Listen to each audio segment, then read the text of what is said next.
We make sure that the fiber coils plus the GDC coils, it depends material you have. And alternatively, you can go transarterial into the distal middle meningeal artery, and you can use a non-adhesive embolic material, but it's going to take a lot of radiation and flu, and probably it's need a little balloons to transvenously big balloon to protect things, blah, blah, blah. So I think this is one of the simplest way to treat. So the next live case will be spinal. So they put me to talk a little bit about the spinal thing, because we're going to have a very interesting live case as the second one.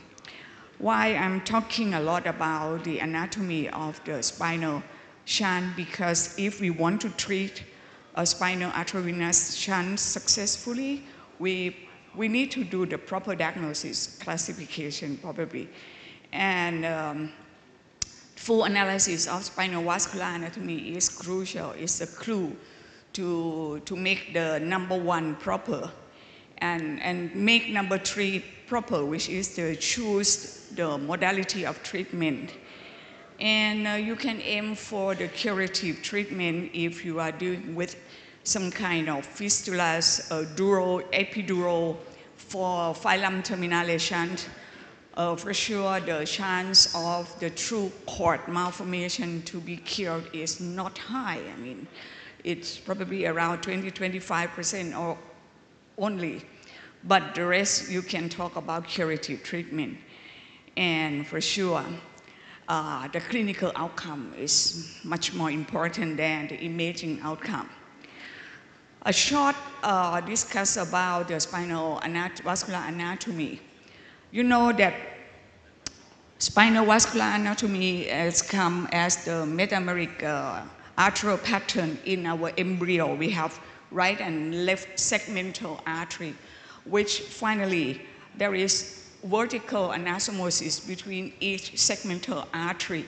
And then there is a midline fusion of this segmental artery, finally becoming what we call anterior or ventral spinal artery at the end. So the remnant of each segmental artery usually regress, and some are left that we call the dominant one, mostly in the lower thoracic level, Adam-Kiewicz. But actually, it's just a remnant of the most dominant segmental artery of the spine. So in the cervical area, you are seeing this remnant of the segmental artery, which can become larger if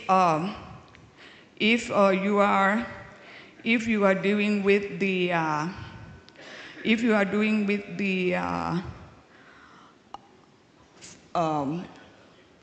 shunt. So for example, one of these segmental artery become the radiculomedullary artery, reaching the midline, and one becoming off midline, more sharpening hairpin, which is the radiculopyral artery. So this is the previous segmental artery when we are young. And in cervical area, you need to check all the ascending and deep cervical artery as well as thyrocervical artery. The more common location is the thoracic spine. You know, the radiculomedullary artery is like that. You can have a lot of contribution from upstream, downstream, and the midline artery is called the anterior or ventral spinal artery. At the lowermost part of our body, at the lumbosacral level, you can have this lumbar artery, and all the segmental artery are seen there. Don't forget to hook if you have a lesion downstream, because probably some of the lesion can arise also from the lowermost segmental artery. What is the role? Because you can have metabolic syndrome or metabolic malformation that we used to call COP syndrome. Now we call the spinal arteriovenous metabolic syndrome, which actually similar to the level of the head. Now you're talking about the spine. So this is, for example, the malformation that you see along the skin subcutaneous muscle and something inside the dura, which originated from the same metameric origin. Lower down, you can see this type of malformation and this type of lesion that if you draw a radiculopial or radiculomedullary artery, just see when it reaches the spinal cord, you can count that the level of myelomia was there. So usually the bone lesions are lower than the cord lesion, and it's more extension of the lower. When you are doing down to the lumbar level, it's more oblique because the obliquity of the nerve root was there. And you can see that malformation in the oblique artery for sure is in the cord. And this oblique artery reaching midline have the ascending descending branch, for sure it's going to be radiculomedullary, while the off midline one can become in radiculopial artery. And the transverse arteries are usually always the bone malformation. How the cord is supplied, so you know that we have names. The radiculomedullary and radiculopial artery. One is in the front and one is at the back. And don't forget that at the end of the cord, you have artery of filum terminale. This is the diagram that I highly recommend you to go back and see in the book of surgical neurography wrote by Pelaginius and his colleagues. So we are talking for the ventral system, which is now radiculomedullary artery at the ventral surface. You see that at the ventral surface, you have this oblique artery reaching the midline. You remember, it's just a midline fusion of the pair longitudinal anastomosis. So ventral system, you have this cross-section anatomy of the artery and veins of the ventral region.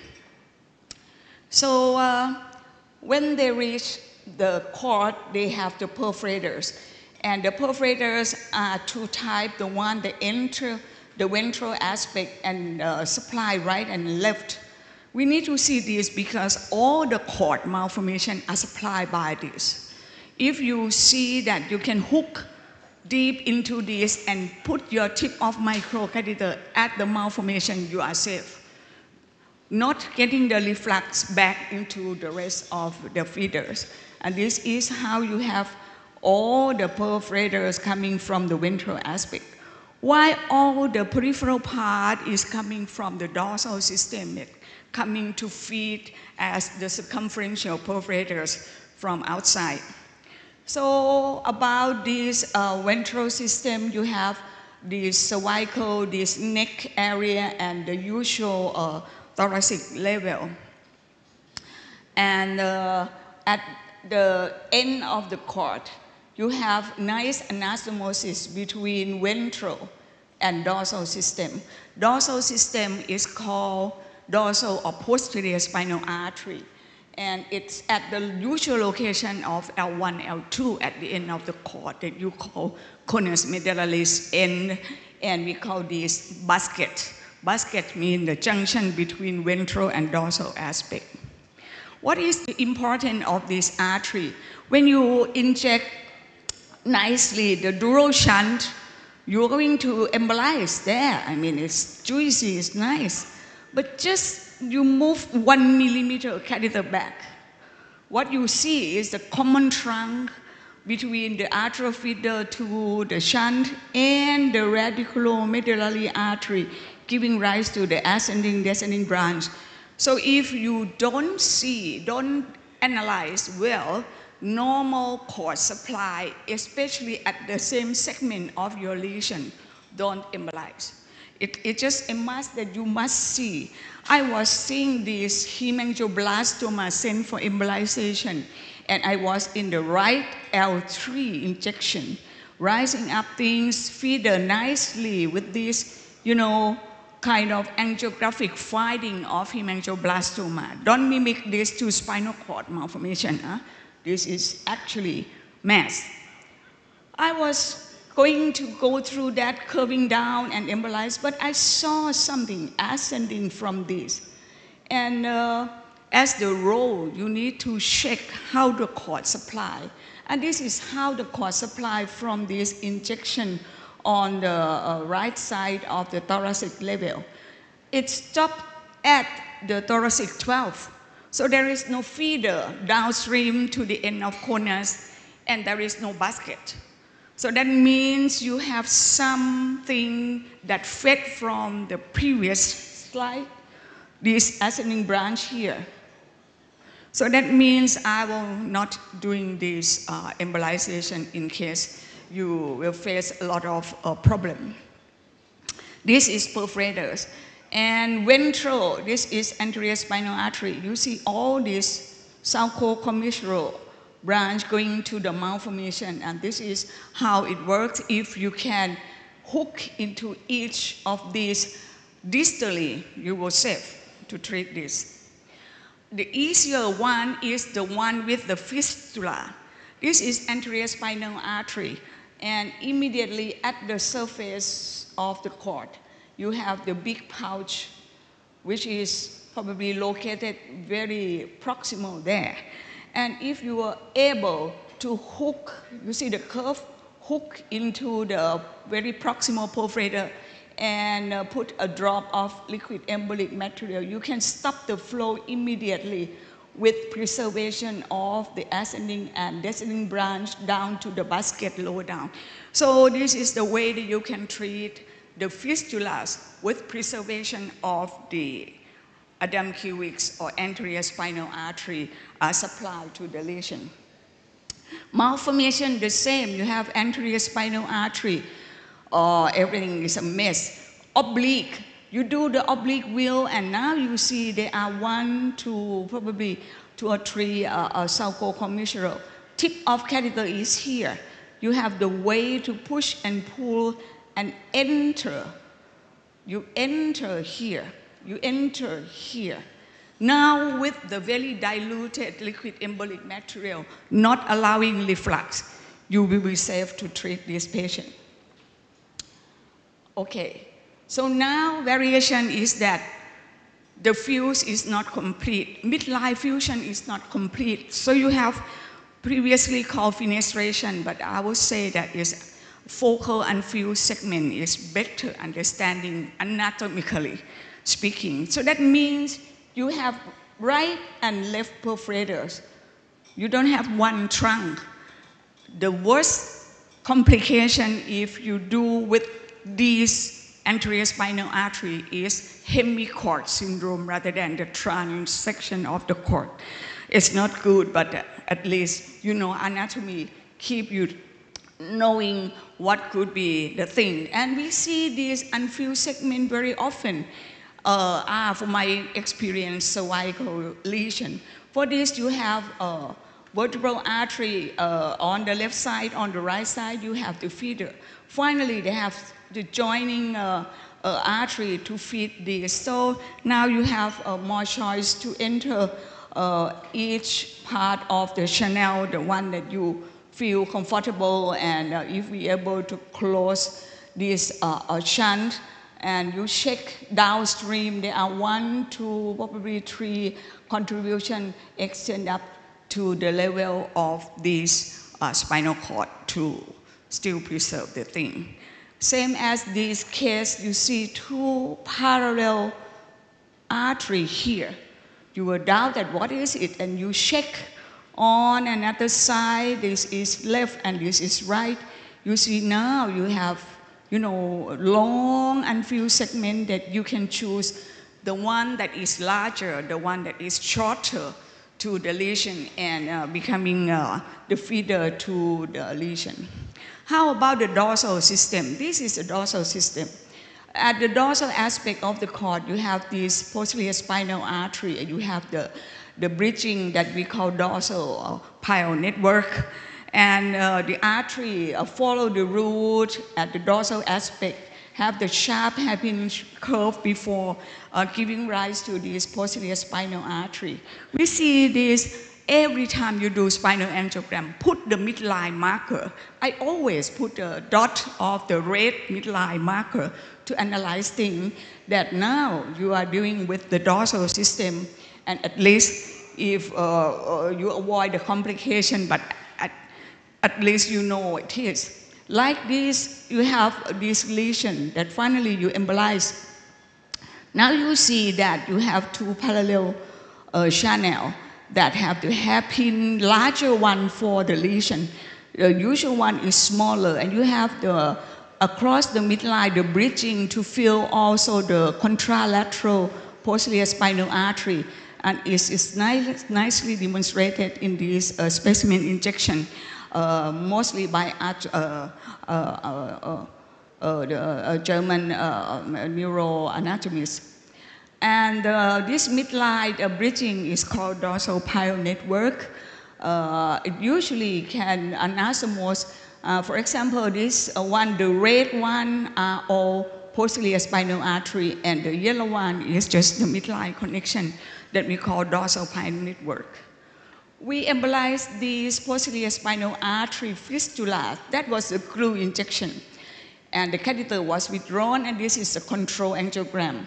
You see right and left radiculopial artery, the axis of posterior spinal artery, crossing the bridge, midline, the dorsal pile network. And with that, down in the basket, you fill up the midline artery, which is the anterior spinal artery. So now, if with this injection, you know that you cured the lesion, because there is no way that there can be another feeder to the lesion, because you study all the network.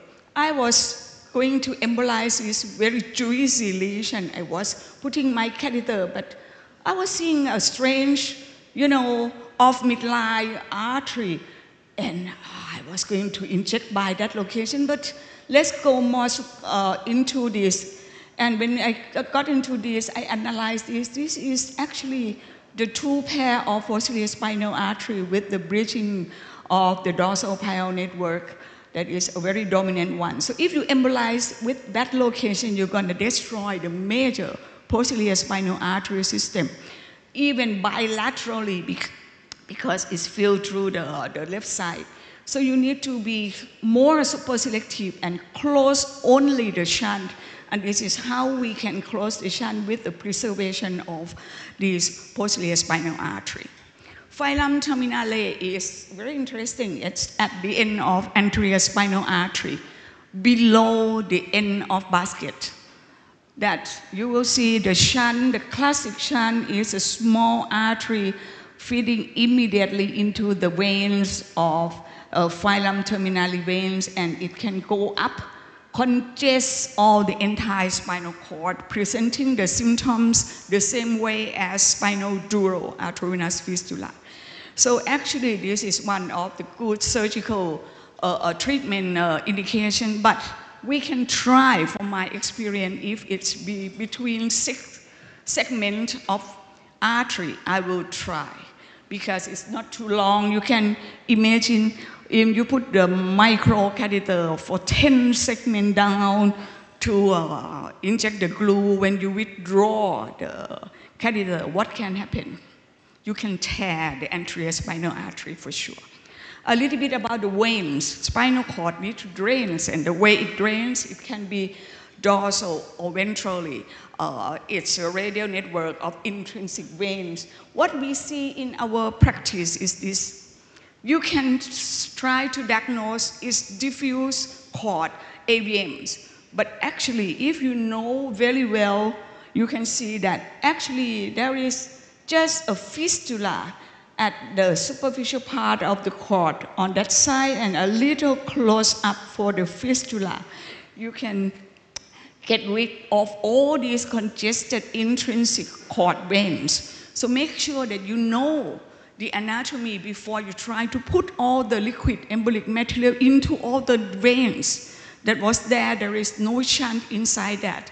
So this is example of just analyze well things, and this is the result of treatment. It can bury it in the subpile space. So make sure that some of the dural or the radicular shunt can be seen with myelopathy and not well seen signal voids around the cord, because if it's a single ventral spinal cord veins, it can be hidden because it's in the subpal space. So the regular one is the one that can be seen. The shunt is located down at the level of the lower lumbar area, and we can see that, I don't know how I can make this. It's not moving. So we actually want our embolic material to cover the shunt, the proximal veins, and the distal artery. This is the way that we want our treatment to be. And if you go back, you can imagine how the veins of the very low lumbar artery, I mean L1, L2, can create extensive venous cord congestion. And if we were able to close completely the distal artery, the nidus, and the veins, I mean, this is going to make the patient recover. And we are talking about fully recovered. Usually the longer symptoms, the most difficult to recover.